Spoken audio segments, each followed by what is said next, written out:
You are listening to the Fly the W670 podcast. It's season 2. It's episode 36. Cubs massacred in Minnesota. Don't forget to listen, download, review. Most importantly, subscribe to our podcast and follow us on the socials. Fly the W670 on Twitter, Instagram, Fly the W on Facebook. Of course, you can email us, flythew670 at gmail.com. Crawly, how are you on this Monday afternoon? Well, it's Monday and the Cubs got demolished, so I'm not doing so great. Yeah, you and I said 2 of 3, I think we both predicted, and I think I might have even said don't be surprised if the Cubs were able to sweep this thing. Let's get into Game 1, and that was on Friday night. It was an Apple TV Plus broadcast, Drew Smyly versus Sonny Gray. Yeah, the Cubs are going to take this one 6-2. I was listening to the Mully and Haw show this morning, and I was listening to you guys talk about that. And anyone that listened to that great interview we had with Michael Cerami from Bleacher Nation on our last podcast, that's what you're getting when you get that Apple podcast, the clear picture, the 1080 picture. I mean, that's what Marquee does not have yet. So, you know, if you were looking on your phone, and the cool thing is you can listen to Pat and Ron on that as well. But the picture is just so dynamic if you have a 4K TV. So it was a fun game to watch, a great pitching duel between Gray and Smyly. Sonny Gray looks fantastic. I don't know what he dipped into, Fountain of Youth or what, but he went 5.1 innings. He gave up 4 hits, 1 run, 1 walk, and 9 Ks. At one time, he struck out 6 Cubs hitters in a row. Now, to me, Drew Smyly looked just as good. He went 6 innings. He gave up 4 hits on 2 runs, 1 walk, and 4 Ks. And although Smyly was charged with those 2 runs, it was sloppy defense that allowed those runs to score. You had Kyle Farmer singled to lead off the second, but that was a ball in Morel's glove that he dropped. And they originally called that an error before the score changed it to a single. I don't know why they did that. Hometown score, Crawly. That's why. I don't know about that. Willie Castro's going to hit a ground rule double that put runner at second and thirds with 1 out. And then Michael Taylor reached on a fielder's choice when he hit one to Wisdom with the infield in, and the throw was wide, and Yan Gomes couldn't catch it. So that allowed Castro to score. So that easily should have been 3 outs right there. You know what I mean? Absolutely right. Yep. Defense was not as good as you would hope.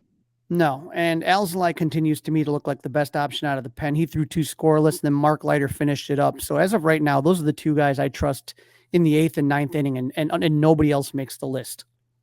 Yeah, there is some doubt right now in that bullpen, and we'll see how they adjust it as they get down to Houston. We'll get into that in a little bit because the bullpen definitely used quite a bit in games 2 and games 3. But let's talk a little bit more about the where the Cubs got their offense from in this win on Friday night. Yeah, Gray had them absolutely struggling. You know, they actually, one positive moment, Dustin, that we talk about runners in scoring position. In the 4th, Dansby Swanson led off with a walk, and Ian Happ doubled to put runners at second and third with no outs. Now, Cody Bellinger grounds out to the pitchers, and runners do not advance, but Seiya Suzuki hit a sac fly to pull the Cubs within 2-1. To me, I thought that was like a big at-bat with runners in scoring position because, you know, the Cubs have been struggling so badly in that, and to see him actually get a run out of that, I thought was a big deal. You know, you wish you would have gotten both runs in, but just getting one to me is just a step in the right direction. Step in the right direction. I mean, Seiya is still batting 4th or 5th, depending on the day, and he's getting guys on base in front of him. So it was about time that he actually put a ball in play that actually did something, which in that case it did, and every run mattered. Right, and the Cubs fought back in the 7th inning with 1 out. Wisdom singled, and Matt Mervis, who had been going through some growing pains, he doubled to tie the game at 2. Trey Mancini and Gomes hit back-to-back single. Mervis scores, and the Cubs took a 3-2 lead. But then Chris Morel adds some insurance runs with an unbelievable 2-run home run that landed in the second deck of Target Field, 429 feet. The Cubs would add one more for a 6-2 lead. So you're thinking to yourself, okay, some runners are scoring position, some Morel magic, and things are looking good. And now you got the series opener, and you only need one more to get the series win, but not to be. Yeah, I was feeling really great after that, and part of it was enjoyed the company I was with watching the game, enjoyed the picture. The picture was, as you mentioned, just outstanding. So if you've got the means and the ability, I highly recommend catching a game because it really, really delivered. All right, game 2, Saturday afternoon. A little bit of a rain delay in that one. Hayden Wesniewski, Joe Ryan, the matchup. This is the one that scared me because I just thought the Cubs didn't match up against Ryan. Cubs lost this one 11-1. It was a disaster. We were hoping that Hayden would continue to progress, and unfortunately, he took a major step back in this one. He went 5 innings pitched. He gave up 7 hits, 7 runs, 1 walk, 5 Ks, and 4 home runs. That's the problem right there. The 4 long balls, Crawly. That's what really hurts.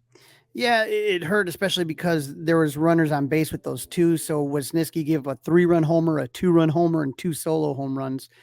So, there's issues here. And Brad Boxberger also struggled going 2/3 of an inning, giving up 3 runs on 3 hits and 2 walks. Now, you and I had talked in the last episode about Hayden going back when Hendricks is healthy. According to our friends over at Bleacher Nation, lefties are now hitting a whopping 325, 366, 662 against him with a 44% hard contact rate.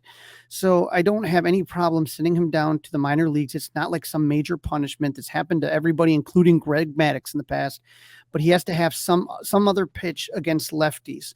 Whether it's a changeup, whether it's a more consistent cutter, whatever it is, it has to be a change that happens. And so, Hendricks, we'll talk a little bit more about him later, but he's looking better and better. And I think that Hayden would do well in a less high leverage situation, working on some of those pitches against lefties.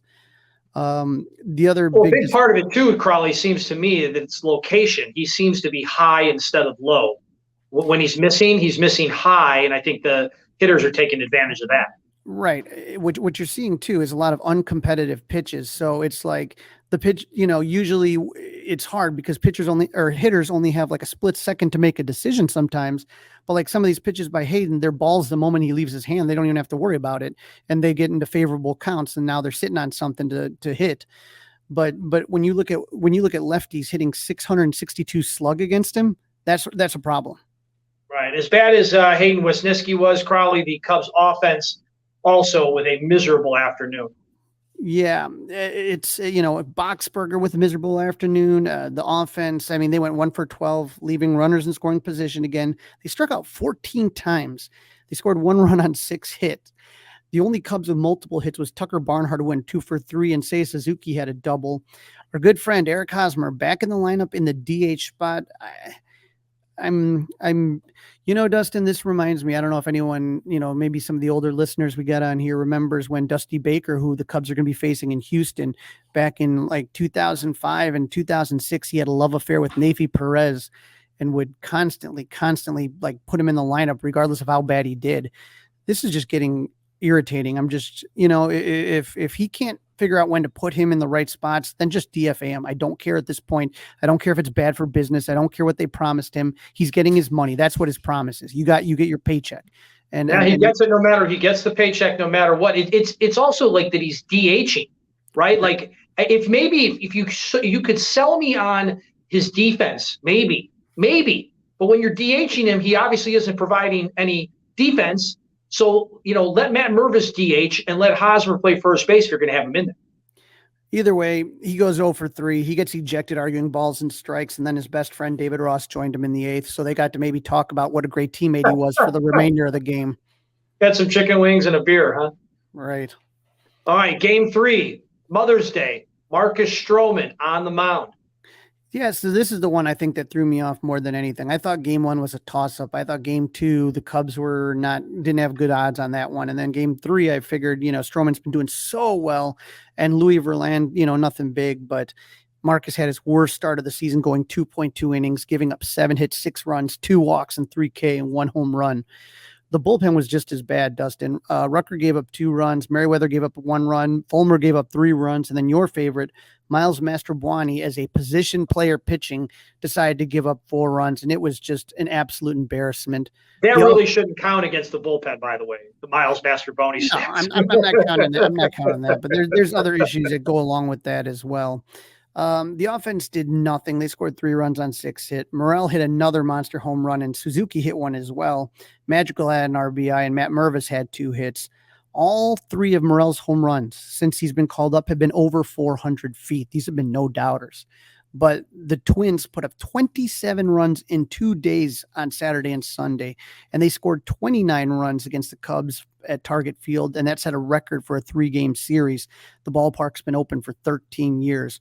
Yeah, but 8 home runs, right? 8 home runs combined between Saturday and Sunday as well. Just awful. But here's the thing, Dustin, that I'm looking at, and that has me nervous here is, you said Mastrobuoni doesn't count, and I get that, but you have now 3 pitchers in the pen with ERAs over 5. You have Boxberger with 5.52, Merriweather with 6.14, and Fulmer with 6.75. And when you're talking about those guys were supposed to be the back end of your bullpen right now, and they're getting absolutely crushed.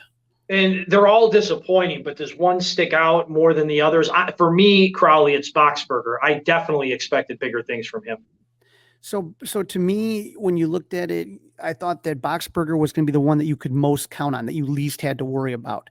I didn't think he was going to be the best pitcher. I think like Merriweather and Fulmer had higher ceilings, but like all these guys right now are on the floor. They're having the worst possible outcomes that you could imagine. Merriweather is a guy that it was like a reclamation project. The guy throws heat, struggles with location, no different than what we're seeing now. Fulmer was a guy that I expected more from, but Boxberger I thought was going to be steady and no worries about it. I don't know how much longer they can keep doing this. I've talked since before the season started about guys that I like in Iowa, and I'm sure when they're ready, those guys have control issues of their own. Like I said, that's just part of the frustration I had when they didn't give Jeremiah Estrada a chance to at least show something. I've seen what these guys can do and I'm not impressed. Let's try somebody that can do something. So this bullpen has got to get straightened out in a hurry. Absolutely. Has to get straightened out in a hurry, and it can't come soon enough as the Cubs, they leave Minnesota and they are now headed down to Houston. They're in Houston right now. You are listening to the Fly the W670 podcast. It's episode 36 of season number 2. We're calling this one Cubs Massacred up in Minnesota. Don't forget to listen, download, review, and most importantly, subscribe to the Fly the W podcast. In this segment, Crawly interviews Rich Biesterfeld to talk about the Cubs rehabbing out in Arizona. Joining me now on the Fly the W podcast, you've seen him on here before, Rich Biesterfeld of Northside Bound, a famous photographer out in Arizona. Rich, how you doing out in the desert? What's the weather like there, out of curiosity? Oh, we're starting to heat up now. I think it's supposed to be like 102 today, so it's getting to the point where it's like, okay, time to stay in and avoid the heat. Man. Well, we're floundering between 50 and 70 here, so we're looking to get something, but so far we haven't gotten there. Rich, the reason I wanted to have you on, obviously, I love talking to you, but what ends up happening, I think sometimes people don't realize that the complex in Mesa is not just for spring training, but it is really truly used year round, and there's obviously you come by the Club 400 tent in spring training and the party and the carnival's all happening. It's like a big old Mardi Gras, and then poof, the circus leaves town, but there's still action going on down there, right? Mm-hmm. Oh yeah. We do miss the circus though. Let me tell you that we do miss the circus all the time. Oh, how can you not? And, one of the things, especially when you're talking about Arizona and the reason that complex is so important is because that's where a lot of the Cubs players go that are recovering from injury. And so as they're recovering before they get sent to a minor league assignment, they're out in Arizona. Probably one of the best examples of that would be Kyle Hendricks, who is, people are thinking maybe the Phillies series, maybe the Mets series, but he's knocking on the door. But he stayed after once everybody left and was working on things. What do you see when you're around there? There's a lot of, is there a lot of like trainers? They got a lot of coaches, everything's all around there kind of working through a program. Yeah, it's a little like Christmas morning. I can joke about it when you go out to the park at any time really during the year, because you kind of don't know exactly what you're going to see, who might be there. Because I just had that the other day, even one of the guys from the minor leagues, Jake Rindle, I saw had been put on the IL for Tennessee, but then all of a sudden Jake's in camp working out just because of the facilities and things. So, sometimes you see guys, sometimes I'll see on Twitter that a certain player is around, but I don't see it. For instance, like you mentioned, like Kyle Hendricks. Kyle was around, I think he was around the complex pretty much since he went on the IL last year, but it really wasn't until spring that I saw him like out on the field or anything. But they've got top-notch facilities out there as far as the weight rooms, all the equipment and everything, just to help them recover and strengthen and get better. So it's not unusual not to see guys, but like I say, a lot of times you do see the guys out working out in their different groups. Well, that's the thing. There are certain guys that, you sit there and you're like, oh, what happened to that guy? And one of the first guests we ever had on Fly the W was Tyler Schlafer. And this is, I'm showing some pictures from Rich up here, and you can find them at Beast on Twitter at Beast22. But Tyler Schlafer, he was with Myrtle Beach Pelicans last year. Did he ever get promoted up to South Bend?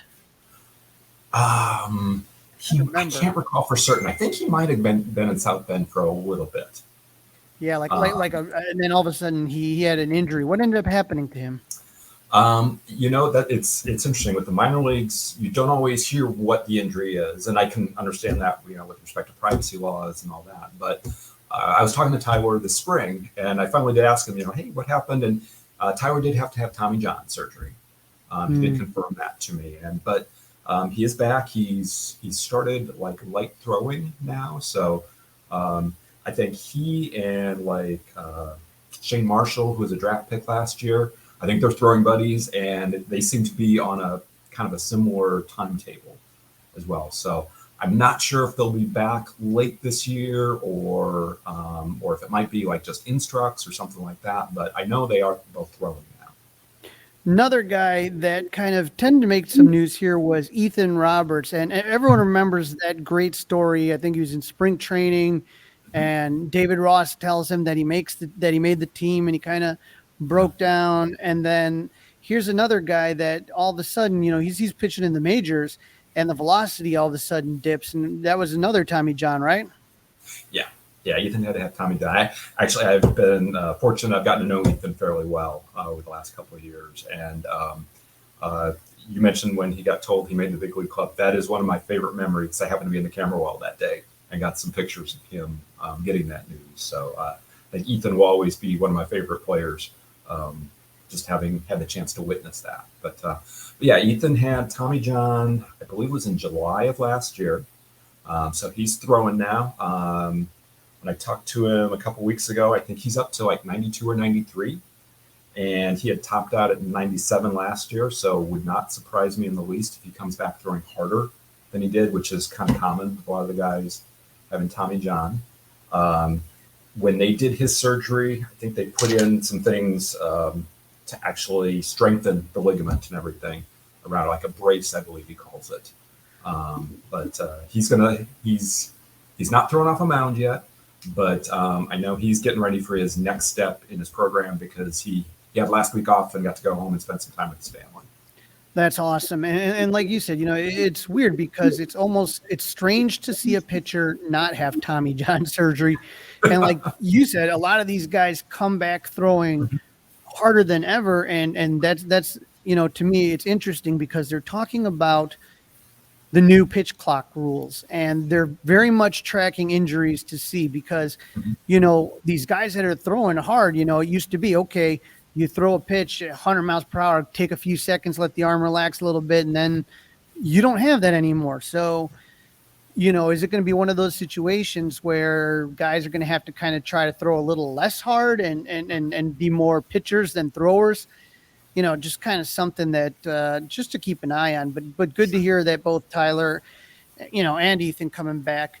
Now, one story that, all of us in Chicago that watched that Jackie Robinson West team make that amazing run was Ed Howard, the Cubs draft pick. And I was at South Bend and I talked to him, and this was opening weekend last year in 2022, and everything looked good. And then the next thing you know, freak injury, running down the base and tore like his hip or something, absolutely horrendous. And you just know, like on that type of injury, that's just going to take it just looks like one of those injuries that's going to take forever to heal. Sure. Yeah. He's been playing now. I know I saw him like earlier in spring training, taking VP, taking ground balls, and you could kind of see a progression because when I first saw him, It was all these things he was doing by himself, or I shouldn't say with a coach, but not with other players. And then you kind of saw him start being integrated into like the other guys where he's taking ground balls in the groups and taking BP in the group sessions and stuff. And then finally got to see him in some extended spring training games. I saw him play last couple of weeks.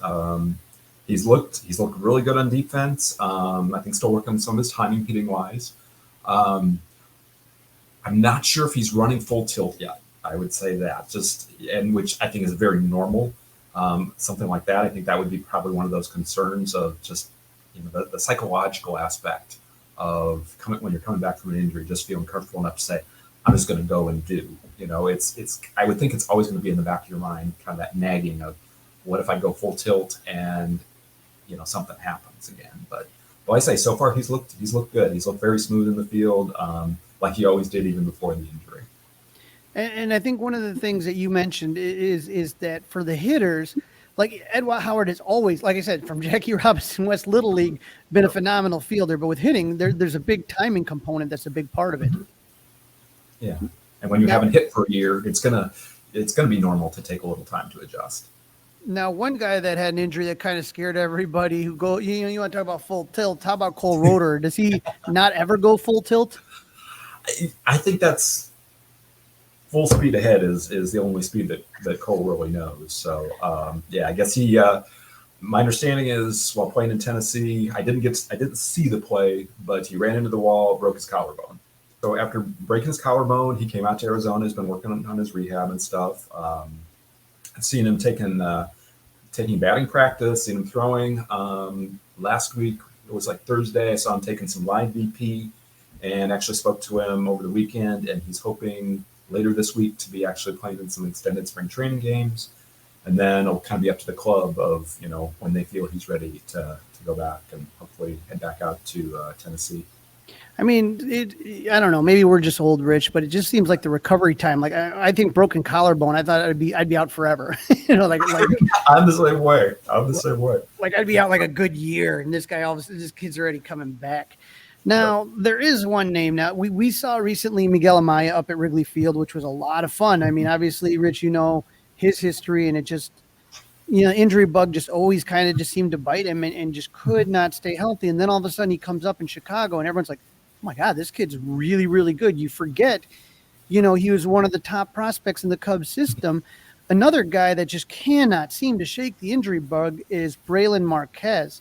Mm-hmm. And in this picture right here, he's wearing Jorge Soler's old number, 68?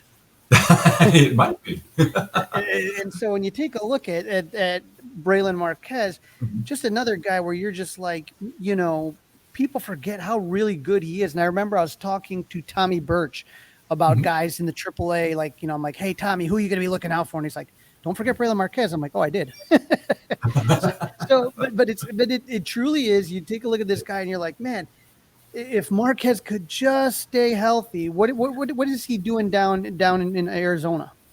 Yeah, I have seen him throwing bullpens right now. I haven't seen him throwing live batting practice or anything yet, but he's throwing bullpens.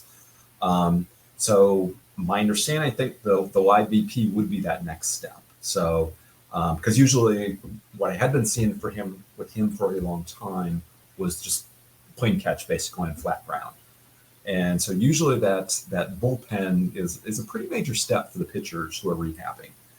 In fact, usually when you can tell when a guy's doing their first bullpen session, because all the other pitchers in the rehab group are out there watching to kind of lend that emotional and physical support of being there. So but he's been doing that for a while now. So hopefully maybe a live BP might be coming soon, but that's speculation. That's not based on anything that I know. And again, when he's healthy, he's got some sick stuff out there. It's just getting him healthy. Mm-hmm. Now, obviously, the Cubs. I talked about Miguel Amaya, and it seems to me like catching depth. It looked like for a while was an issue with the Cubs minor league system, and now you're taking a look. Whether you're talking about Amaya or Dom Nunez, or you're talking about, I just had a picture up of Bryce Wyndham or Pablo Aliendo. It just seems like Moises Ballesteros. All of a sudden, now it seems like that's kind of starting to become a deep position. Tell me about Bryce and what's going on with Bryce. Sure. And it's funny that you said that was one of my I think somebody had asked that question about, what's your kind of off the wall prediction before the season started, and mine was that by the end of the year, people would look at the catching situation across the Cubs system as a strength rather than people looked at it previously as a weakness. But yeah, Bryce, my understanding is actually like broke his thumb in a game, not catching. I think it was like on a slide. And so he's been hung up for a few weeks. But another one I talked to last week, they had just cleared him that he could catch, because before that I saw him, he was playing catch.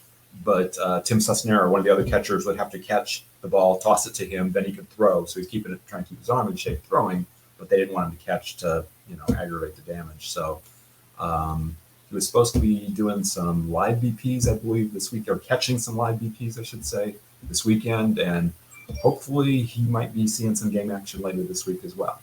So the injury to the thumb was on his catching hand.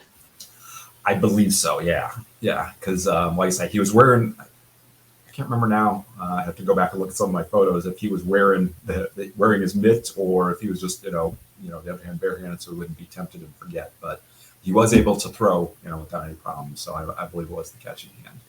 Now, I will tell you, Rich, this is why you got to follow at Beast22, because every now and then he'll throw a scoop out there that nobody sees. I believe you were one of the first people to get photos of Alex Canario taking some BP out on the backfields and stuff like that. This is a guy that I think that the Matt Mervis hype kind of overshadowed a little bit of what an amazing year Canario did. And I got to ask you, Rich, I always say I was shocked when Ian Happ got the contract extension. I don't know if you were, just because of the amount of talent in outfield that the Cubs seem to have. But I think people don't realize that Alex Canario is a bad, bad man. I'm in the same boat with you. I mean, I love Ian Happ, a big Ian Happ fan as well. But yeah, it kind of caught me by surprise because of the numbers of Alexander Canario, the Pete Crow Armstrong, Kevin Alcantara, among others.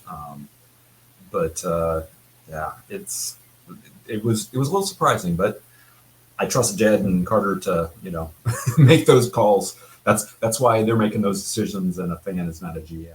But as far as Alexander, the one day I was just out, got out to the park early before a game, and saw some guys were out taking BP, and like DJ Artis, and I forgot who the other one was. I think it might have been like Tim Cisnero again, who's a catcher in the system.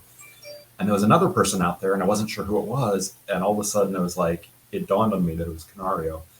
And part of the reason it dawned on me was because he was hitting some absolute bombs, way out of the park.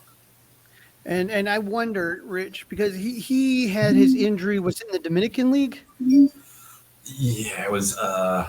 I can't remember which exact league, but it was down in the Dominican or Caribbean, right. But it was very similar to Ed Howard's injury that I thought, and all of a sudden you just saw that horrible collision. It was just so scary, and you looked at it and you said to yourself, I just wonder how much if that injury doesn't take place, okay? Because he was in the Dominican. If that injury doesn't take place, would that extension for Ian Happ come? I mean, maybe it was. He's a leader, he's a veteran, and it's like a 3-year deal. It's not the end of the world, but it's not like he's gonna be here for the next 7 years. But he had a fractured ankle and a dislocated shoulder. I mean, but somehow there he is on the field hitting bombs, like you said.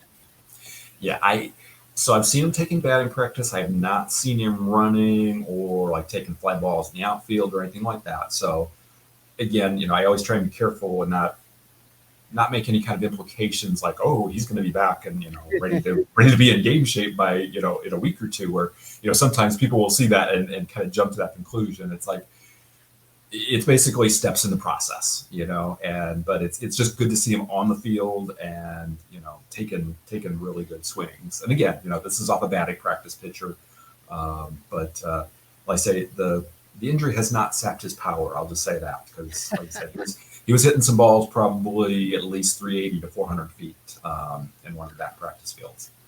Unbelievable. I just keep thinking if the wind's blowing out at Wrigley Field, what that kid could do. But so when these guys get injured, they come in, and I'm sure, like I said, the medical guys do all their stuff. And as you kind of mentioned, they kind of start slowly working, with a coach, and then eventually with groups, and then eventually kind of getting back to it. And then do they always kind of go into the Arizona League as far as the next step, or do they usually get minor league assignments first?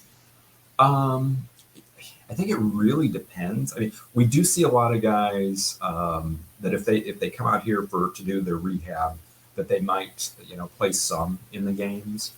But I think there's lots of variables involved. As far as what level do they need, how long were they out?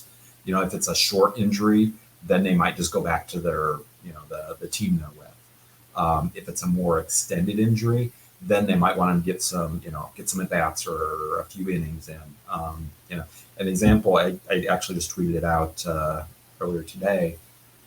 Every time I see Zach Lee pitching, I keep thinking, okay, that's going to be the last time I'm going to see Zach Lee, because they're going to send him back to Tennessee because he's been out since the beginning of the year. I think they just kind of want to do a slow ramp up with him because he did pitch a lot of innings last year and then even pitched in the fall league. So it's more than he had pitched before. So I think they just wanted to make sure they weren't overtaxing him. But in fact, I was talking to his wife on Saturday during the game, and she said, I don't expect to see you guys. And she goes, we're just waiting to be told. And, it's a reminder that the leaders of the team, they make those decisions, and we don't always understand all the reasons for what they do, but I'm sure they have some. And like we said, there's games going on all the time in Arizona. So if anyone's out there, is it open to the public to be able to kind of go into Sloan Park and just watch? Yeah, they normally play Monday, Tuesday, Thursday, Friday, Saturday. Now they've transitioned to most of the day games. The weekdays start at 11, and the Saturday games start at 10, and that is until like the last week of the season. Then they'll switch to night games in preparation before the Arizona Complex League starts, and then the Arizona Complex League starts, I want to say June 4th or 5th. And then that's primarily night games. Well, it's always something fun going on in the desert. Rich, I appreciate you hopping on. Why don't you tell everybody where they can follow you on Twitter and Instagram? Sure. My handle on both Twitter and Instagram is Beast, BIEST 22. So I usually get up to the complex a couple times a week and usually try and share some of the photos that are coming along. So and I've seen your photos, like I said, and you're writing in Northside Bound, and I've seen your photos used by everybody and their brother, which is why you get the nice watermark there, because we got to do that, right? But yep. Rich, I appreciate talking to you. I hope to see you maybe out in Wrigley, or who knows, maybe our cross paths at South Bend or some other fun location.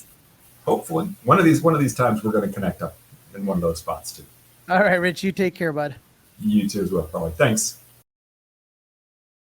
Great job with the interview, Crawly. This is the Fly the W670 podcast in season 2. It's episode 36. We call it Cubs Massacred in Minnesota because, unfortunately, that's exactly what happened. Cubs dropping 2 of 3, and the Twins scoring all kinds of runs, hitting 8 home runs combined between Saturday and Sunday's 2 losses. Crawly, before we start previewing what's going to happen starting tonight in Houston, let's talk a little bit about some roster moves.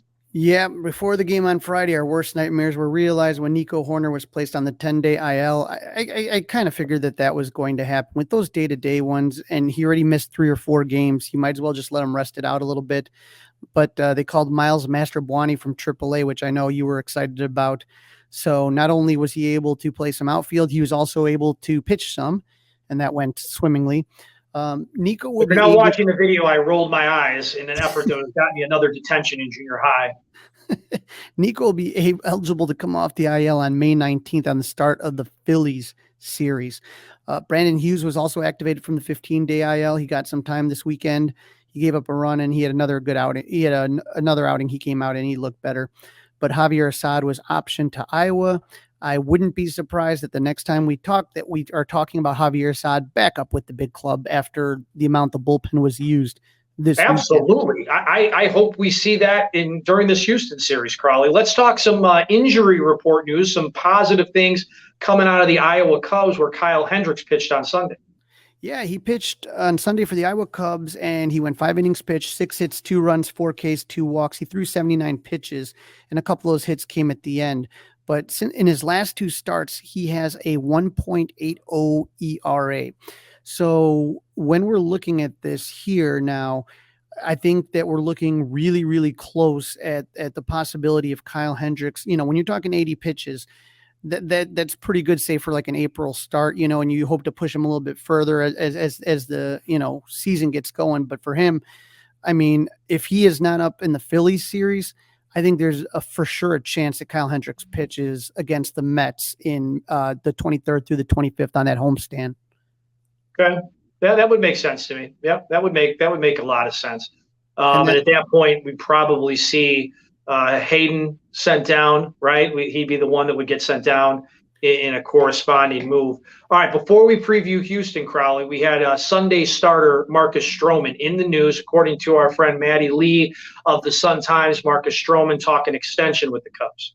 Yeah, so Marcus Stroman has an opt-out at the end of the year. It's a 3-year contract with the opt-out after the second year. And, he said, I've been open with the front office, been very vocal. I want to be here. I want an extension, that I don't want to honestly make it to free agency. But I'm also confident in my abilities in free agency. I'll always bet on myself. And so he added that he truly loved everything about the organization, but someone who's going into year 10 in the big leagues, I value that. And I love going out in the buzz of Wrigley every time.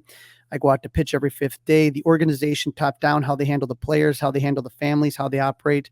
I love everything about it. So I would love to be a Cub for honestly the rest of my career and sign one more deal and be done.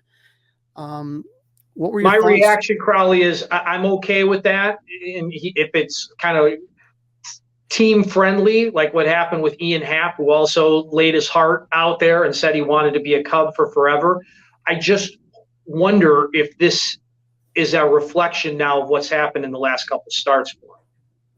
I think he does want to stay here. I think obviously Chicago's a big city and Marcus enjoys playing in that kind of market, big city market. I think he's an entrepreneur and he's doing a lot of things within the city. I think Chicago fits him well. The fans love him. Every time he comes out, he gets the bleachers all pumped up. I truly see that, but I don't think Marcus is the kind of guy that's doing any hometown discount for anyone, especially when you talk about his age.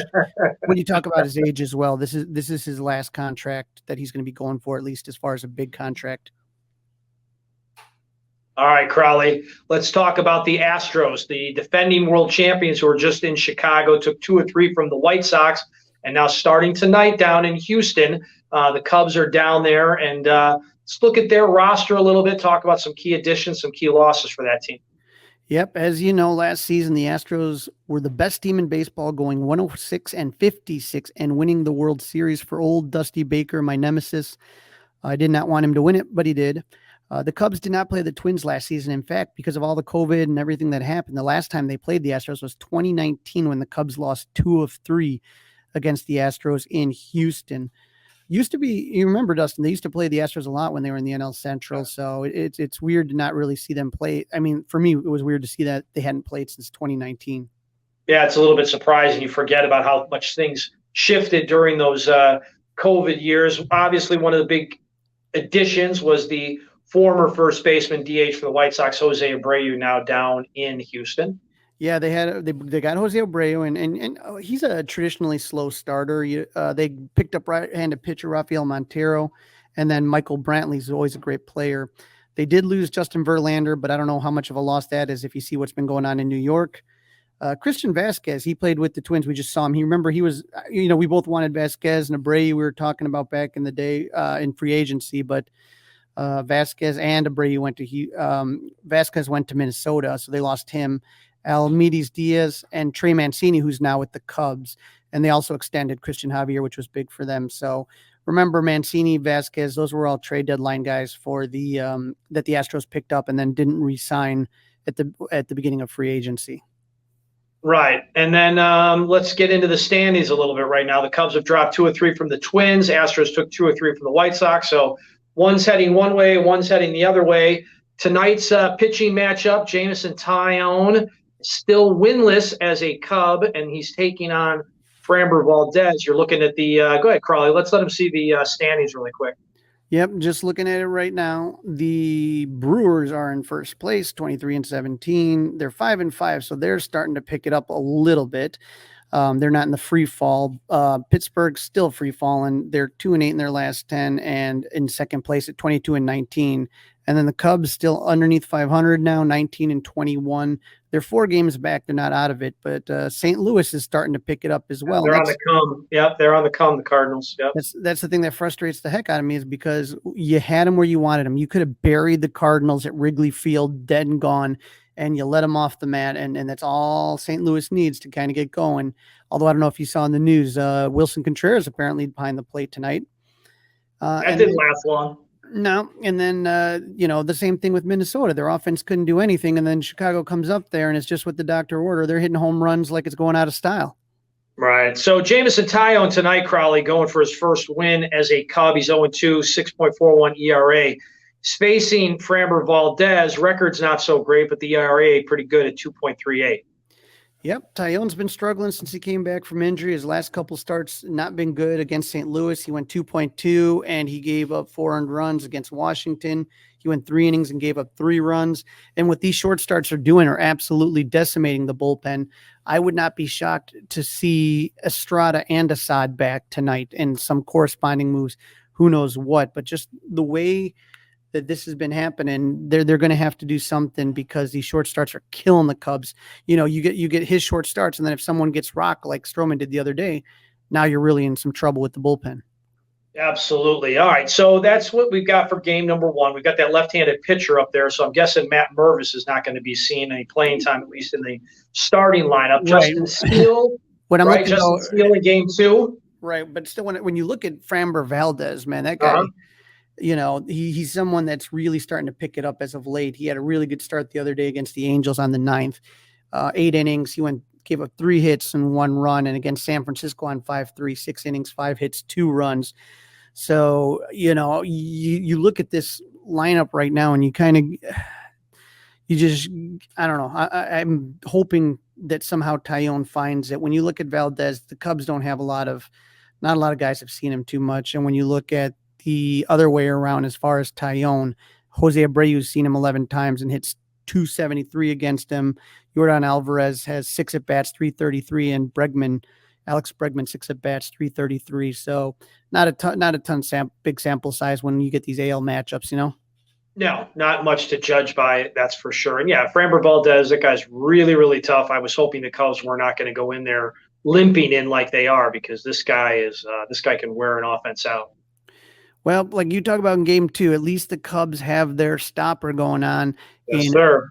Justin Steele. I don't want to say anything because I think maybe we jinxed Stroman last start. When you now, Steele's a Texas boy, right? Steele's a Texas boy. No, he's from Mississippi. Oh, he's a Mississippi guy. Right, he's from Lucedale, Mississippi. That tiny little town, and Justin Steele just does nothing but keep rolling. Versus St. Louis, he went 6 innings, gave up 3 runs. Before that, Miami, 7 innings, 1 run, and then Miami again, 7 innings, 2 runs, or 6 innings, 2 runs. So you can't ask much more from Justin Steele, and so he's your stopper, man. I mean, he's the one that when you get into these kind of tough stretches, he's the one that you can hopefully feel confident taken to the mound. Now, Christian Javier, he's a righty on this one here. Against the Angels, he went 6 innings, gave up 2 runs. Against Seattle, 7 innings, he gave up 3 runs. He got no decision on that. And then on 429 against Philly, he went 5.2 and gave up 3 runs. So just kind of looking at this situation right here, it's nobody on the Astros has really seen Justin Steele at all. Their second baseman has 3 at bats against him, and that is it. Mauricio Dubon. No one else has seen Justin Steele. Against Javier, the Cubs all have basically a few. Bellinger, Gomes, Mancini, Mastrobuoni, and Swanson have all seen him once. 0 for 3, 0 for 2, 0 for 2, 0 for 2. So nobody did really well against him, but only seen him one time. So basically, both teams there's going to be a feeling out process when it comes to this pitching matchup right here on Tuesday night. Yeah, looking forward to that one for sure. Hopefully, Justin Steele can continue the really, really good quality work he's been doing. And then we've got Mr. Consistency, right? Game 3, we've got Drew Smyly in the last game in Houston. Yep, Drew Smiley doing like you said, Mr. Consistency. And the good thing about him is he just keeps kind of taking the ball and getting you deep into games. Other than that game against Miami, which didn't turn out so great, but 6 innings pitched, he gave up 2 runs in Minnesota. That Miami game was 3.1. He gave up 2 earned runs. That I was at that game, and he struggled, but he at least grinded through 3.1. Could have been way worse. And then against Washington, he went 7 innings and gave up 1 run. So, you're looking good with Smiley. I'm hoping that he can continue. He just gives the Cubs a chance every game that he pitches in, and I think having a guy like that's important. JP France. Interesting cat here, right here. If you ever take a look at he's not somebody that's had a lot of starts so far. So he started 2 games right now. So not a huge sample size up on him. He pitched against Seattle. He went 5 innings game, gave up 0 runs. And against the White Sox, he got his win, his first of the season, 6.2 innings, 3 hits, 1 earned run, and 1 walk. So just looking at that right now, I mean, he's only pitched 11 innings so far, so he's got a .77 ERA. So we'll kind of see what happens with JP France. He was, called up on May 6th, so from the minor league. So I don't know too much about him. So I never like that when the Cubs, like I said, when you got a young guy like that who just coming up, that sometimes, I don't have a lot of confidence in this Cubs offense right now, to be honest with you. No, right now it's understandable. It's let's move into who's hot and who's not. I know who's not. It's kind of interesting who is arguably hot. I will say one thing before we move on from that matchup really quick. Obviously, no one's seen France, but Jose Abreu hit in 11 at bats, has a 5.45 average against Drew Smiley, and Alex Bregman has a 3.33 and 9 at bats. So those are the only 2 guys that have seen Smiley. So you may want to be careful around Abreu and Bregman. So if you're doing a little same game parlay on that game, you want to have Bregman and Abreu getting bases, I guess is what you're telling me, Crawly. That's what I'm looking at right now. That's it's. Are you going to use one of those guys in your beat the streak? I'm thinking about it. I'm looking at that. I'm struggling right now. I'm just as bad as the Cubs offense with my offensive beat the streak picks, but hopefully I'll get back on it. All right. So which Cubs are hot right now, Crawly, and which ones are not? Hot. Chris Morel right now. 21 at bats. He's got 8 hits. He's got 3 home runs, 6 RBIs for a 381 average, 381 OPP, and an 857 slugging. So you don't get much hotter than that. And real quick, I want to cut you off real quick. Let's talk about this. What do you do this week with Morel? So tonight, where does Crawly manager Crawly? Where is he hitting, and where is he? Where's he on the field? I would, he has to either play with Nico out. I'm sure he's either going to play third or second. I know that, but I'm saying, where is Crawly playing? I mean, how would you craft? How would you craft tonight? I would put him. Do you have Wisdom DH tonight because you don't want to have Matt Mervis in? Is this the night to have Eric Hosmer playing? Who's playing first base tonight? Is Wisdom playing first? I just think tonight gets really interesting with the lineup. And right now, I don't see how you can have Mervis sit on the bench. I'm sorry, I don't see how you can see Christopher Morel sit on the bench. I would, if it was me personally, I would have Morel at third. I would have Wisdom as a DH, or no, I'd put Wisdom at first. Have Mancini DH, go somewhere around that route. Okay. All right. Sorry to put you on the spot there. All right. Who's not? And your candidate here, boy, he is. Wait. You can't skip Seiya Suzuki is hot, man. I mean, is he hot? I gotta disagree with you there. Is he hot? It's more like about damn time because he hit a home run and a meaningless home run. He got a sacrifice fly. He's hot. He's got 16 at bats, 5 hits, 3 doubles. Maybe he's smoldering. I don't know about hot. 3 doubles, 1 home run, 3 RBIs. He's at 313, 455, 688 slug. That's pretty darn good. Well, let's see it keep going. Let's see it keep going. Okay. He's smoldering. To me, he's smoldering. And then when we go to the knots, you're looking at Cody Bellinger. He is struggling, ladies and gentlemen. 1 for his last 17. I was wondering if he was playing. And he's hitting .059, .150, .059. And guys, this is where, if you remember, I think people just got to kind of slow their roll when guys do good and getting ready. Everyone was about ready to give Cody Bellinger a 5-year extension. Yeah, I mean, with a $100 million price tag. Yeah, right. Can everyone just slow the baseball is a game, and I know nobody likes to hear it, and that's not the way things go this day. But it's not based on small sample sizes. You just don't do. I mean, that's just not how you operate. And I thought that the extension talk was silly, to be honest with you, because a guy just had a hot streak. That's ridiculous. So Matt Mervis. I mean, I am one of those guys, Crawly. I talk about this, 5 days a week on the Mully and Haw show, 2 days a week with you. Happy to be doing it. So I do live in the right now in the present. Right, but then you would have been furious if you signed a big contract, and now you're watching this guy for 5 years. Oh, absolutely, right. Yep. I don't disagree. And I just hope he snaps out of it. But just. With all the outfielders, I have no desire to see Cody Bellinger on the team next year. And all I want him to do is just get hot around July and August, and then be able to get a good return for him. Or I'm sorry, in June or July. That's my goal. I'm with you there. I think that's the way to be.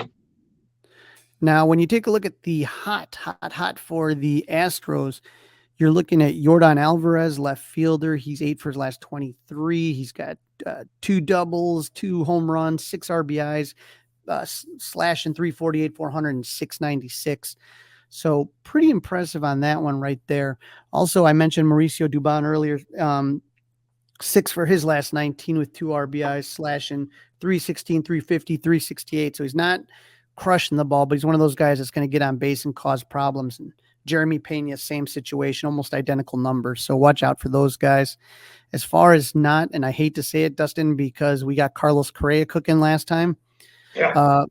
Jose Abreu, 3 for his last 20, 150, 190, 200, no home runs, 1 double. So that in his time with the South Side, Abreu, you loved to feast on Cubs pitching. I remember one time he did a number on John Lester. Ooh. But that was he's had some great stats against the Cubs over the years, especially at Wrigley Field. Yeah, that was many years ago. So let's see what happens, and hopefully we can, get. He's not the same guy older. Hopefully the Cubs can get to him. But I always get nervous when Jose Abreu's taking at bats against the Cubs. All right, Crawly, prediction time. We got to boost the energy here, buddy. You seem really down, like the Cubs really have taken all the air out of you, my friend. I'm going to let you go first this time. What are you thinking? I got the Cubs taking 1 out of 3. I got them taking the steal start. Yeah, and this is one of those. We had too many of these in season 1, Crawly, where I would say, just don't get swept.